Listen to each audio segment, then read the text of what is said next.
Hello, happy Monday. I'm going to continue reading The One and Only Ivan. Julia and George take the pictures to the ring where there's room to see them all.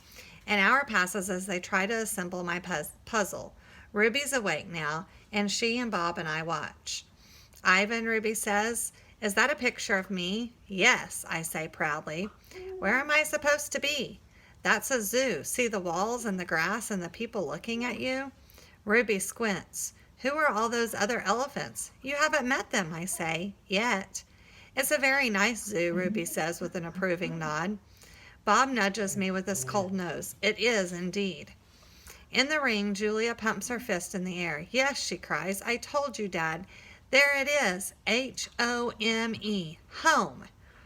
George gazes at the letters. He spins around to look at me. "Maybe it's just a coincidence, Jules. You know, one in a trillion kind of thing. Like that old saying about the chimp and the typewriter. Give him long enough and he'll write a novel." I make a grumbling noise, as if a chimp could write a letter, let alone a book. "Then how do you explain the rest of it?" Julia demands. "The picture of Ruby in the zoo?" "How do you know it's a zoo?" George asks. "See the circle on the gate? There's a red giraffe in it." George squints and tilts his head. "Are you sure that's a giraffe? I was thinking more along the lines of a deformed cat." "It's the logo for the zoo, Dad. It's on all their signs. Explain that." George gives her a helpless smile. I can't begin to. I'm just saying there has to be a logical explanation. Look how big this is." Julia puts the last piece of Ruby's right ear into place. "It's huge." "It is definitely large," George agrees. Julia watches me. She chews her thumbnail. I see the question in her eyes. She turns back to the painting and stares at them, looking, truly looking. A slow smile dawns on Julia's face. "Dad," she says, "I have an idea, a big idea." Julia races around the edge of my painting, her arms spread wide, billboard big. "I'm not following you. I think that it is meant to be on a billboard. That's what Ivan wants." George crosses his arms over his chest. "What Ivan wants," he repeats slowly. "And you know this because you two have been chatting?" "Because I'm an artist and he's an artist." "Uh-huh," George says. And Julia clasps her hands together. "Come on, Dad, I'm begging you." George shakes his head. "No, I'm not doing that. No billboard, no way." "I'll get the ladder," Julia says. "You get the glue. I know it's dark out, but the billboard's lit." "Mac'll fire me, Jules." Julia considers. "But think of the publicity, Dad. Everyone would know about Ruby." "You want me to put up a sign that shows Ruby in a zoo with the word home on it in giant letters." George gestures toward my pictures. "A sign, incidentally, that just so happens to have been made by a gorilla?" "Exactly." "And you want me to do it without Mac's permission?" George asks. "Exactly." "No," George says. "No way." Julia goes to the edge of the ring, careful not to step on any of my paintings. She picks at Mac's claw stick. She walks back and hands it to her father. George runs a finger along the blade. "She's just a baby, Dad. Don't you want to help her?" "But how would it help, Jules? Even if lots of people see Ivan's sign, it doesn't mean anything's going to change." "I'm not exactly sure yet." Julia shakes her head. "But maybe people will see the sign and they'll know this isn't where Ruby belongs. Maybe they'll want to help too." George sighs. He looks at Ruby. She waves her trunk. "It's a matter of principle, Dad. Principal. L-E, George corrects. "Dad," Julia says softly, "what if Ruby ends up like Stella?" George looks at me, at Ruby, at Julia.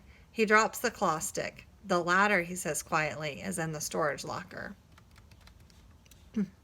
I watch Mac's car slam to a halt in the parking lot. He leaps out. He stares at the billboard, his jaws open. He doesn't move for a long time. A mad gorilla is loud, but a mad human can be loud too, especially when he's throwing chairs and turning over tables and breaking the cotton candy machine. Mac is kicking a trash can across the floor of the food court. Mac is kicking a trash can across the food court when the phone rings. He answers it, red-faced and sweating. "What the?" he demands. He glares at me. "I don't know what you're—" he starts to say, but then he stops to listen. "Who?" "Julia who?" he asks. Oh, sure, George's kid. She's the one who called you? More talking with the phone to his ear, and Mac comes closer to my cage, eyeing me suspiciously. Yeah, he says. He paints. Sure. We've been selling his art for quite a while now. There is another long pause. Yeah, absolutely, it was my idea. Mac nods. A smile starts at the corners of his mouth. Photos? No problem. You want to see him in action? Come on down, have a look. We're open 365 days a year. Can't miss us. We're right off I-95. Mac picks up the overturned trash can. Yeah, I think he'll be adding more pictures. It's a, what do you call it? A work in progress? When the call is done, Mac shakes his head. Impossible, he says. An hour later, a man with a camera comes to take my picture. He's from the local paper, the one Julia called. How about you take one with the elephant, Mac suggests. He drapes his arm around Ruby's back, grinning as the camera clicks. Perfect, the man says. Perfect, Mac agrees.